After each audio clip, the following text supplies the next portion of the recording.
পাকিস্তান বা শ্রীলঙ্কা নয়, এশিয়া কাপে ভারতের মাথা ব্যথার কারণ হতে পারে আফগানিস্তান। এমনটাই আশঙ্কা করছেন সাবেক ভারতীয় অলরাউন্ডার ইরফান পাঠান। তার মতে আফগানিস্তানের বোলাররা ধীরগতির উইকেটে খুবই কার্যকর। এমন পরিস্থিতিতে তারা ভারতকে চাপে ফেলতে পারে।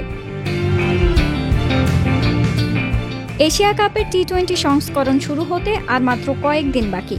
ভারতীয় দল এবারের টি-20 সংস্করণে মুখোমুখি হবে এশিয়ার বড় বড় দলগুলোর সঙ্গে। পাকিস্তানের বিপক্ষে ভারত শেষ 13টি টি-20 ম্যাচের মধ্যে জিতেছে 9টি, হেরেছে 3টি এবং একটিতে টাই। শ্রীলঙ্কার সঙ্গে 32 ম্যাচে 21 জয়, 9 হার, একটি টাই ও একটি পরিত্যক্ত ম্যাচ। বাংলাদেশের বিরুদ্ধে 17 ম্যাচে জয় 16, হার 1। আফগানিস্তানের বিপক্ষে 9 ম্যাচে জয় 7, একটি টাই ও একটি পরিত্যক্ত।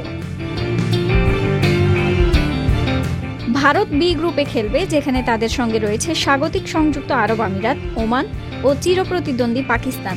সুপার 4-এ দেখা হতে পারে আফগানিস্তান, বাংলাদেশ বা শ্রীলঙ্কার সঙ্গে।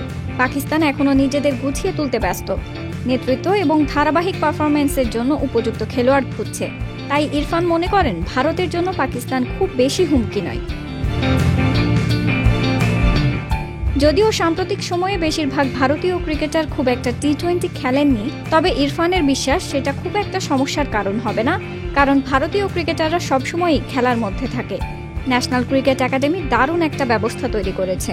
চুক্তিবদ্ধ ক্রিকেটাররা চাইলে সেখানে গিয়ে ফিটনেস পরীক্ষা দিতে পারে, ম্যাচ সিমুলেশন খেলতে পারে, প্রস্তুতি নিতে পারে।